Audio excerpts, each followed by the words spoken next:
shouldn't, for example, people be instructed to wear a respirator and some other type of protection, like a moon suit, to avoid breathing the metals and chemicals?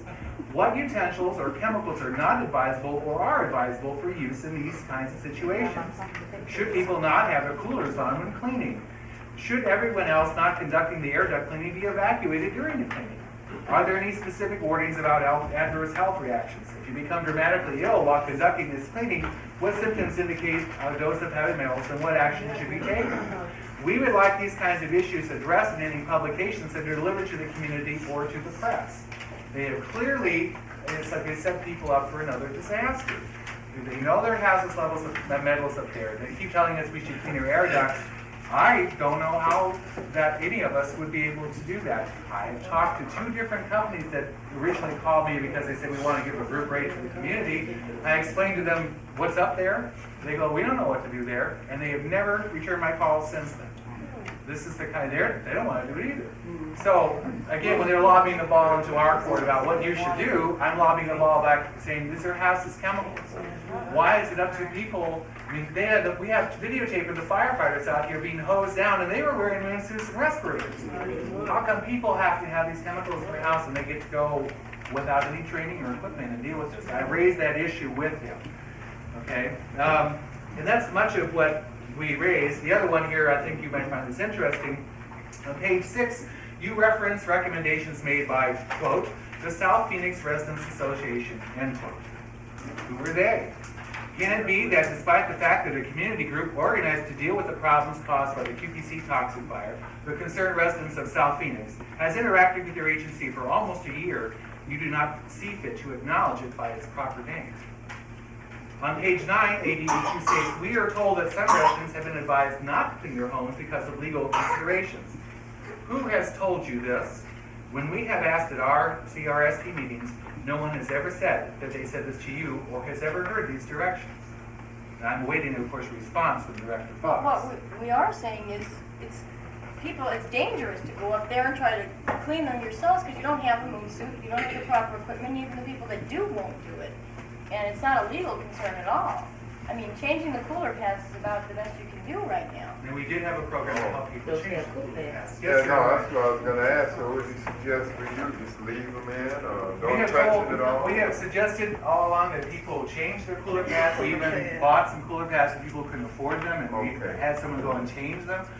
But we know of people that, as far as 24th and Weir, that changed their cooler pads, yet when they turned on their swamp coolers, had to take a cab to the emergency room. It was Mabel Reeves.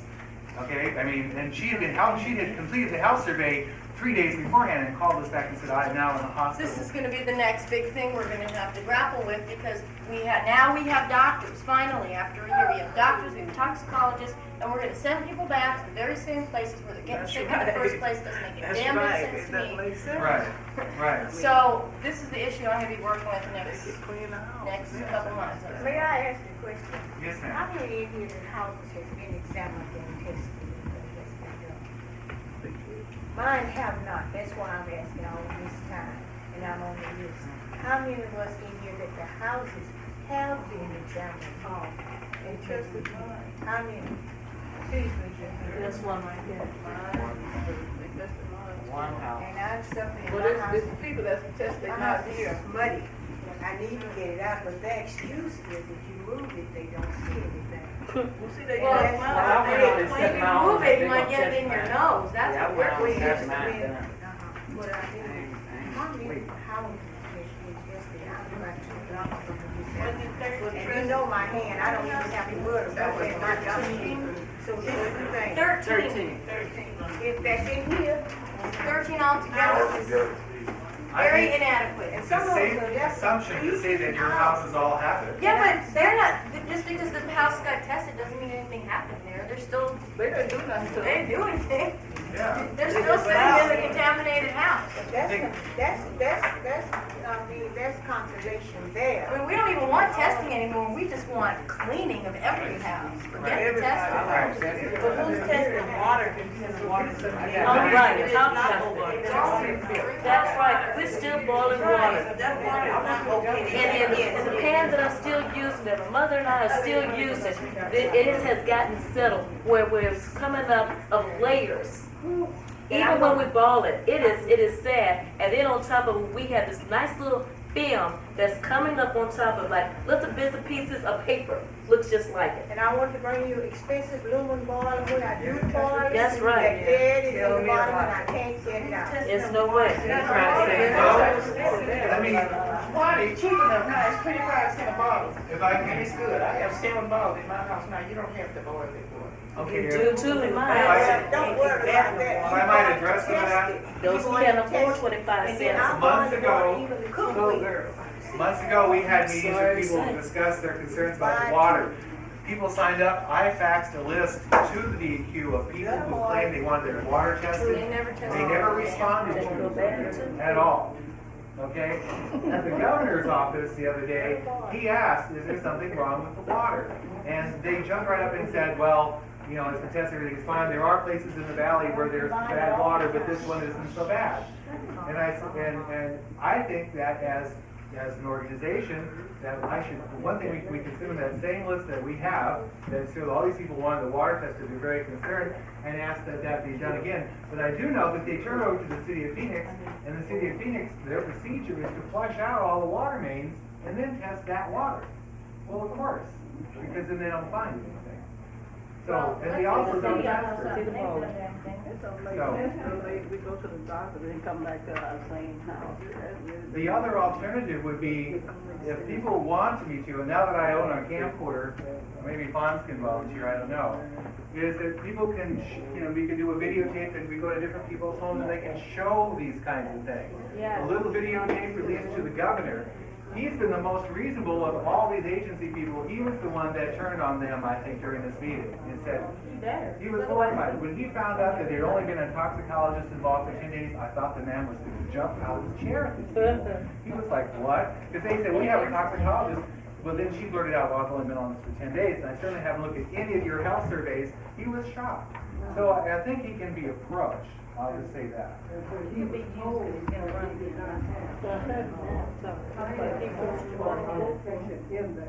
Evacuation. Right.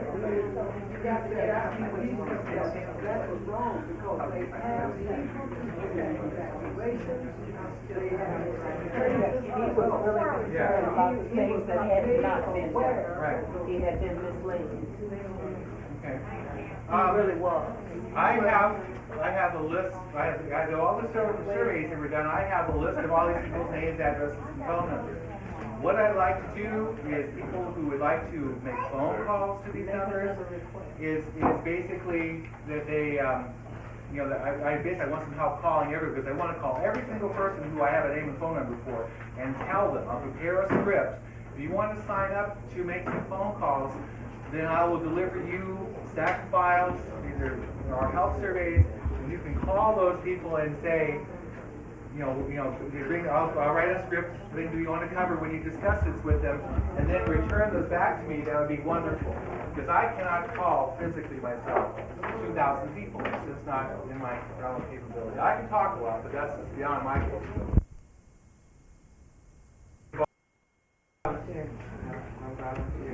I'd like to say that there are 13 people in this room who are not toxic. The first time I came was, about 6 Tuesdays ago, and every single person was toxic. And the watermelon, chewing the seeds, eating whole watermelons, and eating the red part and chewing the seeds, and I have the information here if you haven't gotten it. It works. It works. Steve has done it. You've done it. Have you done it? I've done it. You've done it. That's why I'm as Makes a beautiful as I am. Thank These you. two people Feeling have very done well it. also. And they have, and the toxicity is Thank you. gone. Thank And it is in the water, and it's all over America. It isn't just here. And that's on the southern sheet, so if you haven't gotten those, it's all over. It isn't just here, it's all over. You just got a double dose, you got a triple dose. You got it in water, you got it from the tires, and you got it from QPC. So that's why you It's on 7th Street, 7th Avenue. What you need to do is get in touch with the mayor concerning our water problem. He says he's concerned about the citizens of South Bend. Maybe he'll do something about the water problem. Once again, I want to invite you to the Commission on the Arizona Environment meeting this Saturday at the Adult Center from 10 to 2. Trying to organize a statewide conference on environmental issues. Our last meeting was very, very productive, thanks partly to Carolyn Lowry's assistance. And I think we need to have more people there because what you can do there will be amazing. By the way, I did talk with the commission people about this toxicologist, Dr. Boyer. And they seem to think very much of her abilities. And I want to say that, so I don't think she's a bought-off person or anything like that. Could you say that again about the environmental meeting Saturday? Do I? The environmental meeting? What Oh, time? yeah, from 10 to 2, this coming Saturday, August 31st, it'll be at the South Phoenix Adult Center on Alta Vista. If you don't have to come for the whole week, you can spend some time there. We're trying to put together a statewide conference on environmental racism. This redheaded gal that just left, part of the reason we're doing this is because she got in their face and demanded that we have this. And now they're working with us, they seem to be on board with it, so we'd like to have as many people from the community there. What time? 10 a.m. to 2 p.m. Anytime during that time frame, feel free to stop in. And unless, are there any other things we need to cover? Next Tuesday here, at the same place, same channel, less toxic, let's hope. And I guess we'll see you then. Okay.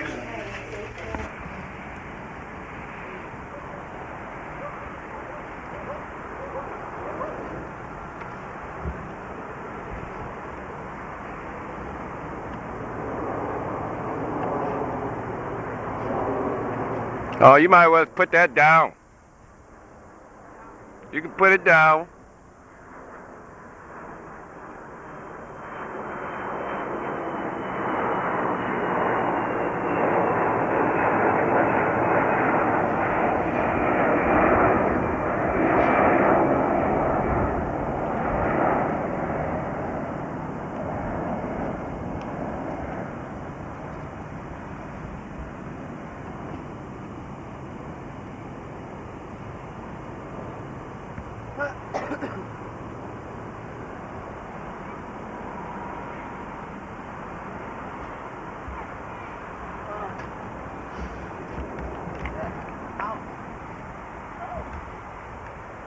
Man, this butcher ain't worth a cent.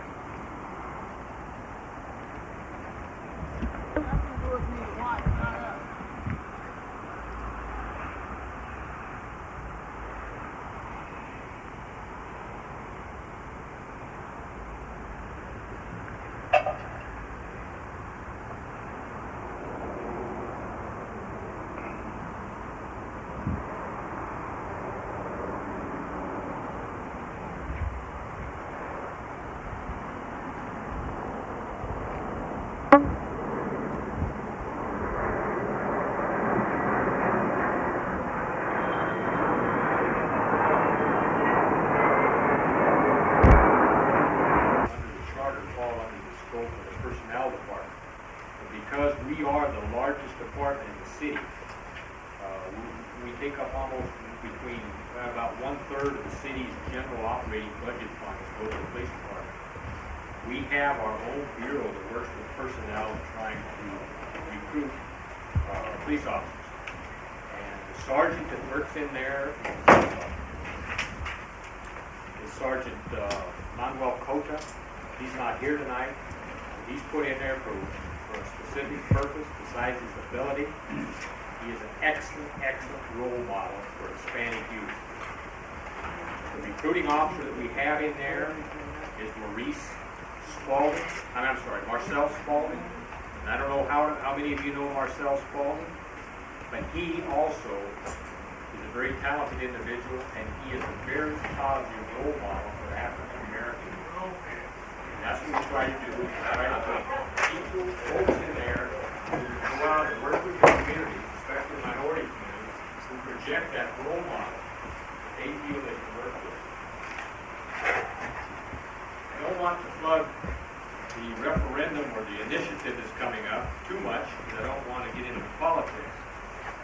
supposedly a grassroots movement that came out of the community to hire more police officers. You will be voting on it this city election, I think, in October. And basically, it's a 1/10 of a 1% increase on your sales tax to hire 200 more police officers and 75 firefighters, plus a small amount of money to do some community action work with the various neighborhoods. If that goes through, I guarantee you that we will accelerate the hiring of more minority female officers on the department. We have a real interest in that. We go out and we visit all the junior colleges. We visit all the four-year colleges. We have spotters that work in the communities and the high schools to try and steer potential candidates our way. Of course, we have a real interest on, as I said earlier, in hiring more minority female officers. And we will continue that. Right now, to give you an example, the ratio of minority officers on the police department to the population is very good. We have, I believe, according to the last figures I looked at, there's right at 5% of the population of the city of Phoenix is African American. We have right at 5% of our police officers are African American.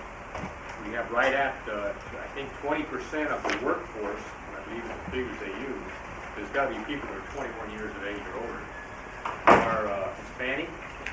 And we're right at 18 or 19% of our workforce, our police officers, are Hispanic. Our overall population on the police department, when you factor in our civilian employees, we far exceed the workplace population. So we haven't done bad recently, but you have my promise that I want us to do better. Chief, we have a question in the back here.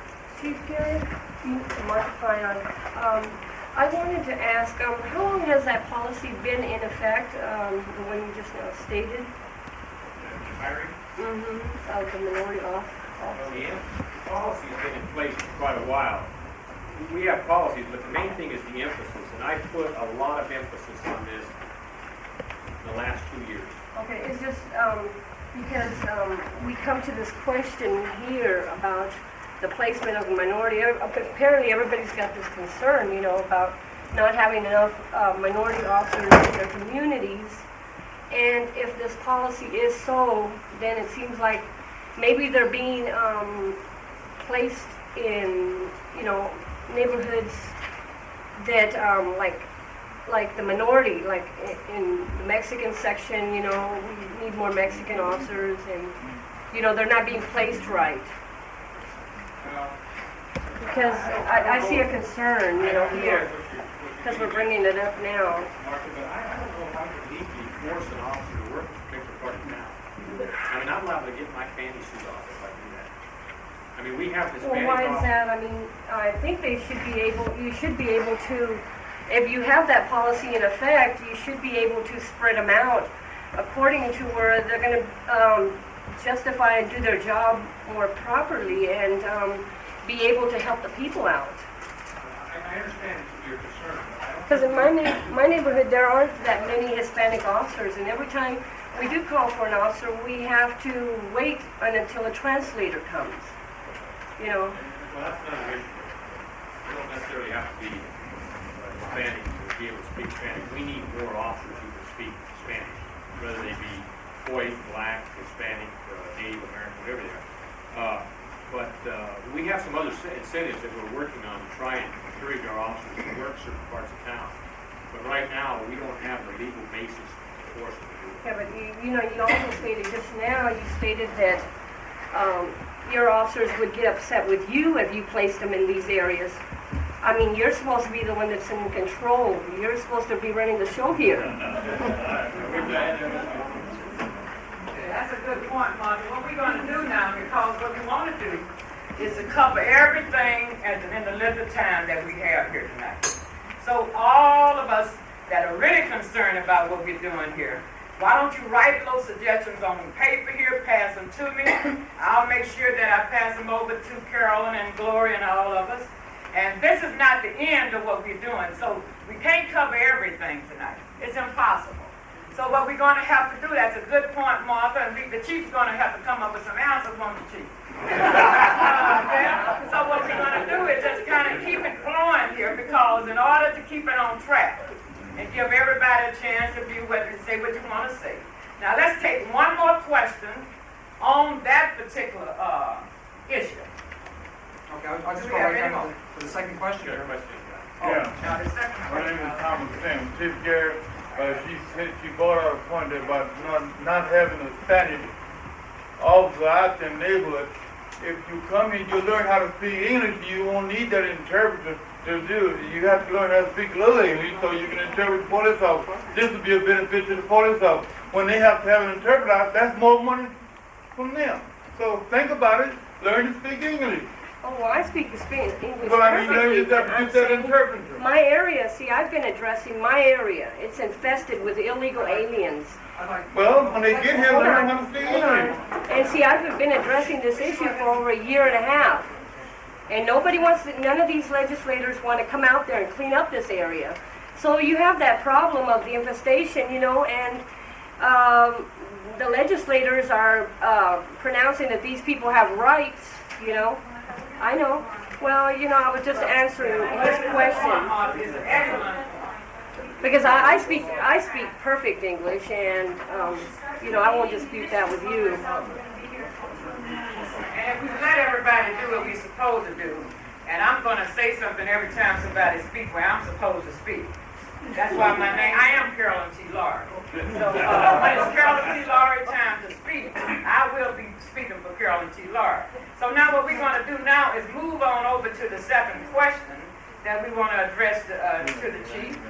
And Chief, this is what, now we don't have everything here for you, Chief. Because we had excellent facilitators here that day, and we had excellent groups. And they came up with many, many questions and concerns. But what we did, we selected a few for you to answer tonight, okay? And then we'll see where we're going to go from here. But now what we're concerned about, Chief, is number 2. Response to calls is not timely. The people are not happy about it. There is a lack of understanding in the community on how those calls are prioritized. Now, can you give us any information on that issue? Yeah, and it's a good question. Basically, we have 3 prioritizations on our calls. Now, we have a system on the police department it's called computer-aided dispatch. When a citizen calls or a resident calls 911 or 262-6151, that number, that telephone is answered by a group of employees that we call, the telephone answers. They're called communication operators.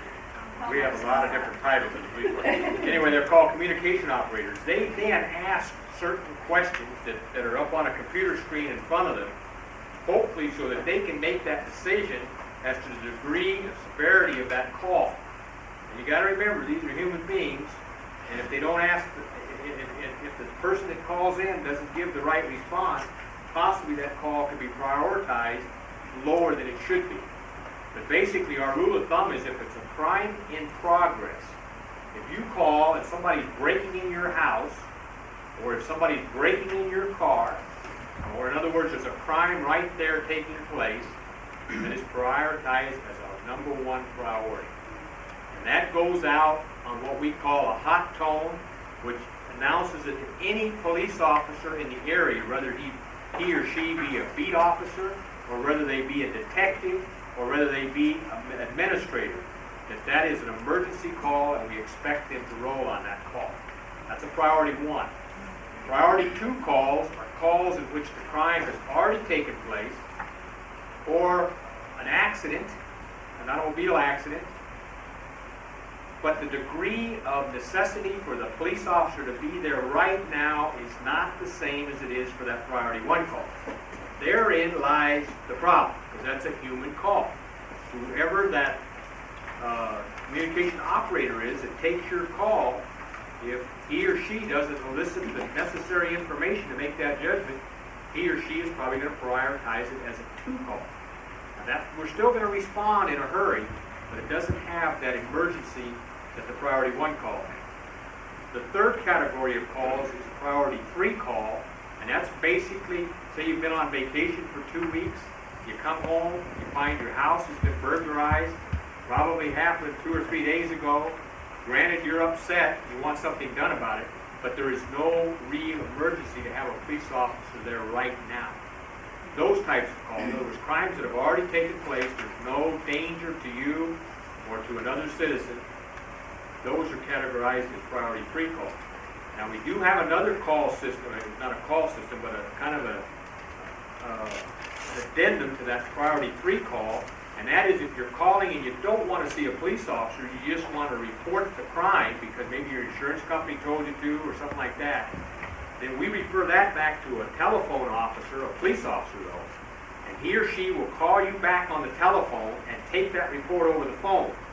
Now, when that officer is talking to you on the phone, if that officer and or you agree that probably you need a police officer at your house, then they will go ahead and have an officer dispatch. That's basically the 4 different types of ways we answer calls. Okay. Chief, sorry, could you outline the time requirements of response on each one of those calls? Well, the priority 1 call, as soon as that comm operator picks that phone up, and say it's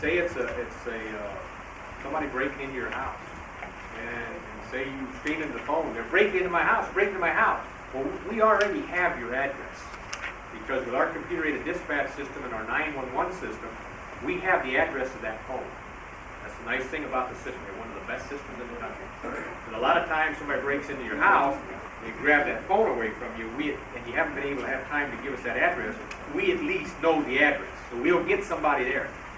As soon as that comm operator realizes the gravity of that call, he or she hits a button, and immediately the dispatcher picks up on that line, and the dispatcher, although they're not talking to you, they're listening. And they immediately dispatch any unit to that call right then and there. Yes? We used to have police officer riding on a bicycle. He and I talked to one, Mr. Williams, we talked to him one day, a couple of them, and I haven't seen any since. But it would be good if they would ride around the area between 23rd Avenue and 27th Avenue in Washington. Kids walk around 16, 18 years old with pistols in their belt, and that's dangerous. Okay, any more questions on, now, what about, do we have anybody that really, brought this subject up when we were in the workshops? That was concerned about, the timing on these calls and any, that you may want to ask the chief a question right now? Well, let me give you a little bit more information. If you don't mind. All right. You want to know what our response time is, because that's an important part of it. How long does it take us to respond to these calls? Now, on priority 1s, we're right now responding in just a hair over 4 minutes on average. Now, for this part of the city, from about probably Baseline Road up until about Glendale, it's very good. It beats that. And when you get way out on the north side, or you get around on Ahwatukee, that response time drops. We don't respond as well in those areas because the population is not that great. We don't have as many police officers. I had a position that happened in our neighborhood where I'd seen a break-in, and I couldn't get enough on somebody to lend me the phone, so I had to get to my house across the town where I live on 16th Street. And the house was being broken into. When I called, the Central City is about 400 yards away from the house being broken into. They said, that's Sky Harbor, we can't do nothing with it. So why Central City Police Station? Why can't we utilize it in our community, being that we're North Bank and Rosedale? Well, I need to look into that. That shouldn't have happened. If it's a true emergency, it makes no difference for I it. called the 911 and they said they couldn't handle it, and I had to wait for about an hour for stopping the police officers to come in. Well, that might tie into the second question under that topic is how are staffing levels determined? Yeah, that's it. Which also ties into a question from the first issue, and that is what is the police department doing to deal with perception or reality? I mean, that the residents of South Kingston are treated differently from the residents of, say, welfare neighborhoods. We're talking about staffing levels, and we're talking about response times, things like that. Okay. Maybe what we need to do is a much better job of communicating with the folks in the city, because I can guarantee, I look at those figures every month.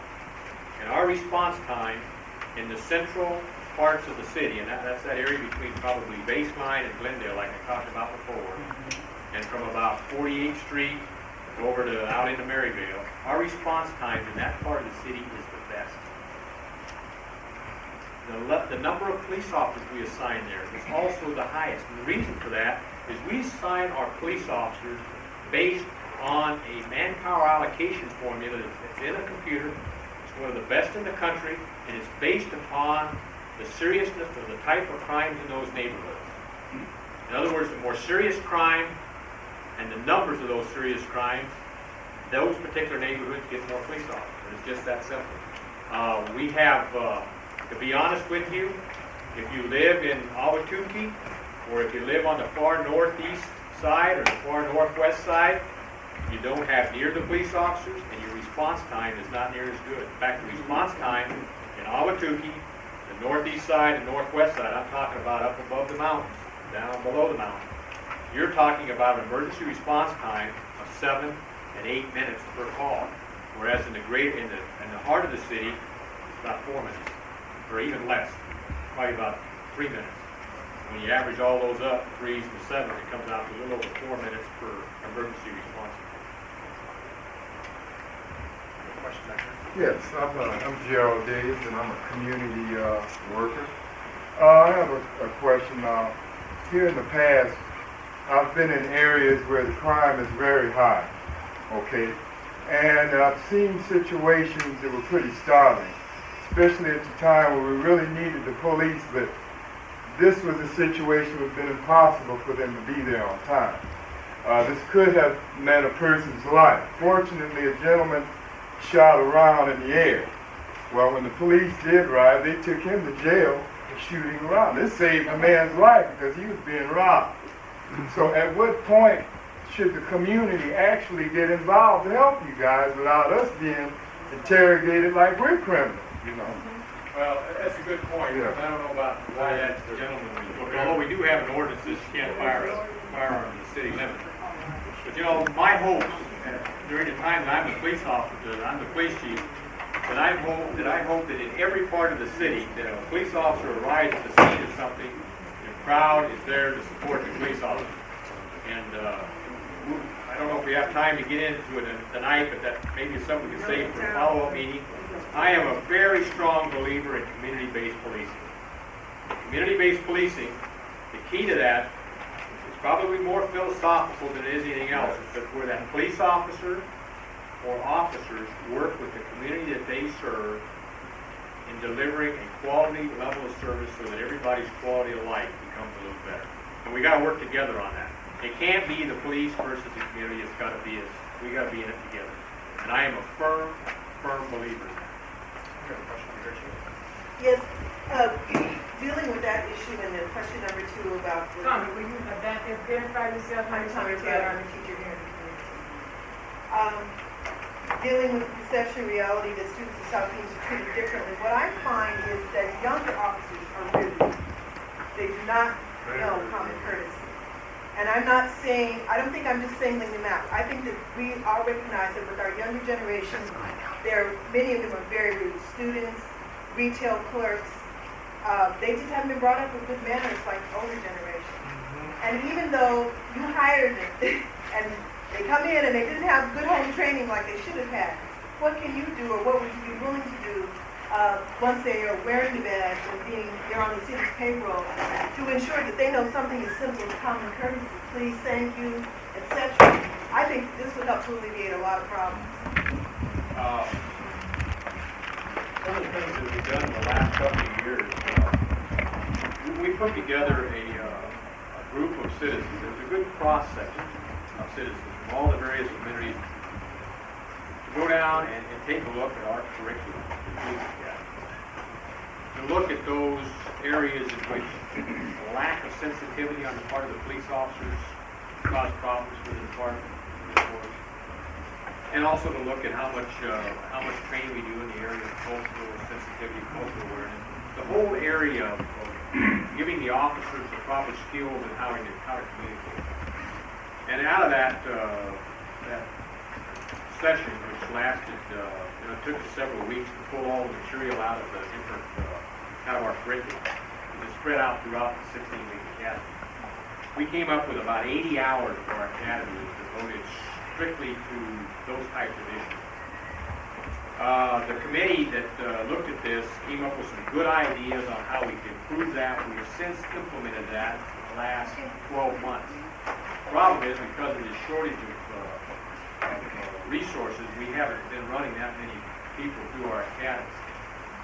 The other thing we did, and of course I didn't get to introduce him because he got here late, but it wasn't his fault, because he had another meeting. I'd like to introduce Gerald Richards. He is the director of, he's just been promoted. You might want to give him a He is the director of community services for the Phoenix Police Department. And that's the person that's going to kind of assist me in working with the community in trying to find out where we can improve the type of service we deliver. And one of the things that Gerald recently did, or Mr. Richard recently did, is we put together a cultural awareness program for all of our in-service training officers. All of our in-service officers. Now, these are the officers that's been around for quite a while. Some of them not quite so long either. But they all received the training, and we're going to make that a continual part of our annual training. And because it's been literally years and years since some of those officers have had this type of training. We do a lot of training, but we haven't spent a lot of time in that area, and we made a commitment to do that. Getting back to your concern about the younger officers, I share with you, I've got 5 kids, the youngest is 24, thank God. But if the community can identify an officer that is rude, or you think their skills in dealing with the community is not that good, we want to know about it. We're not going to fire him. We've got too much money invested in him unless we can't change that behavior. But we've got some excellent tools available to us to take them through special training to change that behavior. And if it doesn't change, then we will get into the negative part of the discipline. And eventually, if he or she doesn't fit in, we will. I want to make a point on that too before, because you know what, Chief? Some of them need to be fired. Because, we have to give them so much time, and if they don't change their attitude, because after we worked with them on the west side, you guys know I'm not lying, some of those officers were terrible. And I know you have to give them time. You spend money on them. But it's unfair to us to have to take their brutality. So there should be a limit on how much time and how much you're going to spend on these guys. They might be bad apples, and you might be better off without them, really. Well, let me talk about that. We have police departments no different than 90% of the people that work for the police department are honest, hard-working folks. That's right. You feel that. And we've got 10%, probably that 10%, 10% of those probably shouldn't be in the business. And they really do a lot of damage. And they be giving you the finger, they be talking bad to you. Well, if I know about that, we'll definitely work on it. But, Carol, you mentioned about firing. I fire police officers on a regular basis. But police officers are just like people in the community. They have rights. They have a right to appeal it. I've got employees. Some of the biggest lawsuits I got against me are some of my own employees that I've taken disciplinary action. So they have rights built into the system. And so it's easy to say fire them. But let me tell you, I got to have a bevy of attorneys to work on that. Really? It really does. Well, turn them over to us. Reverend Strader had a question. Chief, I've been stopped 4 times, not anywhere near my neighborhood, because of my ministry. I'm all over the city. I've been in Glendale, 19th Avenue in Peoria, 32nd Street in Shea, and one time was not in the city of Phoenix. Because they tell me that the light is out over license plate. I wasn't speeding, I wasn't weaving in and out of traffic, I wasn't playing my radio loud, wasn't doing anything else, just simply to stop me because the light is out of path. When my partner drives the same car, she's a white female, they stop her. Not once have they stopped her. So I'm trying to understand, I know why, but I want you to explain to me. I think I know why. And then one night, I had allergies, so I had a mask on. And two police cars stopped us. One guy stood over here beside the car, had his hand on his gun, and the other officer came over and he kept asking her, is everything all right? And I couldn't even reach in the glove box to get the insurance papers because I thought this guy, like, don't move. And he kept telling me, don't move, So I'm trying to understand what is the thought process now. Each time that those officers stopped me, they were young cops. None of them were over 35. Okay, they were all young cops. Each time they stopped us, it was a major hassle. And it was like, well, then the last time the guy stopped me, he was disappointed. I had my driver's license, I had my proof of insurance, and I had my registration. So I'd like you to address that issue, sir. It's difficult for me to address it because the way you've set it up, and obviously it looks like maybe they shouldn't have been stopped. What I would like to say is, when that happens to you again, would you give us a call? Yes, sir. Maybe it's something we need to talk to you about. I mean, I don't know what led up to this. I don't know what the officers, what information they were. I'm DJ Ray Dobbs of Beginning Productions. Right.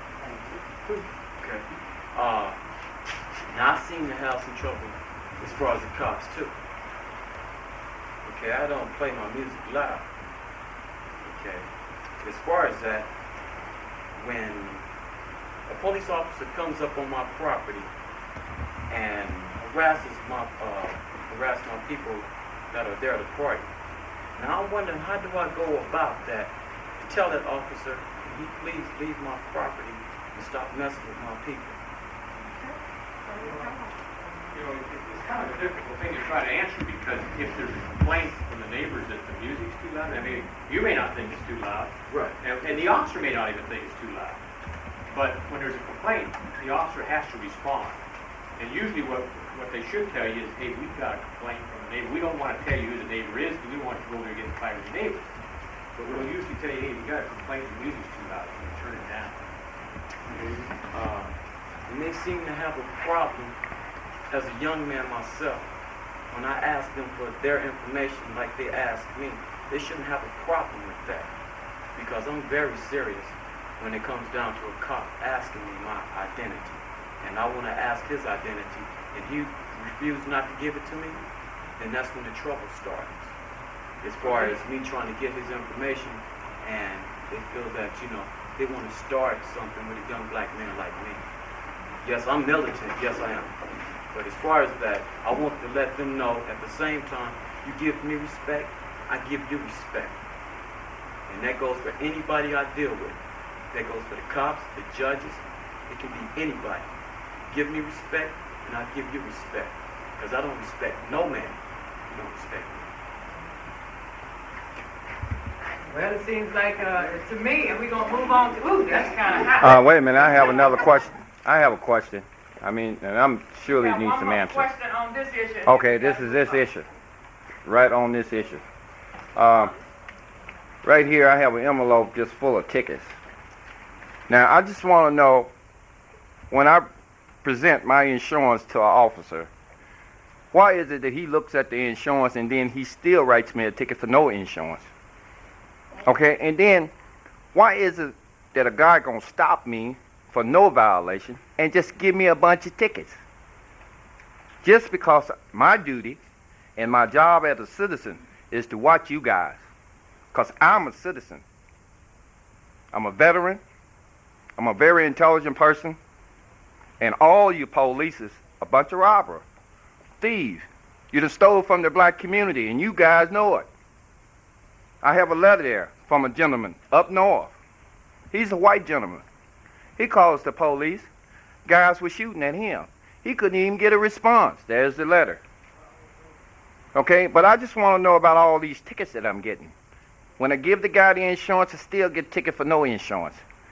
I get 4 tickets one day because I'm looking at the police harassing a woman. 3 cops harassing this female off of Broadway. So right after I pulls off, the scene was over with, the same 3 cops comes up, all right, and here, one of them, the first thing he do, he's supposed to be stopping me for a traffic violation. He reached and grabbed my camera. So there's a fight between me and him and the camera. At least you had one officer with a brain there. He tell the guy, man, turn the camera loose. Then this guy gonna talk about, that's a deadly weapon. What's so deadly about this camera? Because it's gonna show the truth? I mean, actually, I wants to know who and how long y'all been teaching these people how to disrespect the the United States citizen. Because we already know your plan. Your plan is to imprison all these people. You know, that's your plan. And it's a good plan if they just sit back and let it happen. Okay, I think you're doing a magnificent job. I hope the police go down and just kick people in their tail, shoot their head off. I do, because they need to wake up. If anybody gonna wake the American people up, you guys gonna do it, and y'all doing an excellent job. Keep them out there kicking folks' ass. Keep them out there disrespecting people, and I guarantee you, you're gonna have a problem with the American people, because we are going to rise up on you. Okay, so that's the whole point, son. What we're trying to do is avoid that if we can. Because what we don't want to do is have the same problem they had in Los Angeles. And I can say right now, for this chief, it's very seldom you hear me say anything good about the police. But, you know what, I have to say something about this chief here. This chief have showed my people a lot of respect and consideration. And you know, it's time, you know, I'm not into me, because if I went into my problems with the police and my children wearing bracelets, ankles, and DJ and all these guys that I work with, the funds, and you know, we could be here forever. But what we want to do is help this chief here do what he wants to do, and that is build a better community relations between the police and the community fund. Well, that's what I want to know.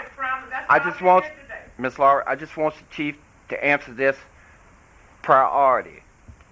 Is funds a priority to come for give him a ticket? You know, hey, I don't have any money, and I will enjoy the hospitality of your jail. You know, because, hey, everything I'm looking for is right there in the jail, because the American Men's is up there in that jail. Okay? It sounds like that whole firing of questions and comments or whatever, we're geared more towards complaining about officers and maybe a complaint process within the department. And then complaining about officers treatment of people in respect. Maybe the chief could address that. As far as information. Okay, now I'm on a limit now. Okay, just a minute. Let me say this, would you please? Because I hear you, Thomas, but I'm also hearing this. I want you to hear me. We have so much. Hey, hold it, because we won't put your hand, baby. But what I'm saying is that to remember what we want to cover here now. So let's not stay on one thing forever. Let's move, because we got more things to discuss. But let's hear your point, and then who else? Well, can we first just get the answer, Miss Laurie? Let the chief answer what I asked. No, he did not. The chief he just been doing like a good man supposed to do, which is listen, and then he put the thought together. I want you to protect the chief. Hey, to me, Chief Garrett is a superman. Okay. Hey, I love all policemen. I think they're doing a magnificent job. They're bringing in the American people together. Look, without the police, you know, these people wouldn't be up in this room together. And they all seem to be in harmony. So I don't see where we really having any kind of... Answer your question. Yeah, thanks. And we can move on to comments. That's all I want. Just answer my question. Well, we have a complaint process, Bonds, and if you will make an appointment, we'll take a look at the situation that led up to this. I can't give you an answer right now because I don't know what led up to it. I don't know who the officers are, what they're thinking. But we certainly have a very detailed investigation process where we try to find out what the facts of the situation are. And I encourage anybody in here, anytime you have a complaint against a police officer, to let us know about it. And we'll look into it. I promise you, we will look into it.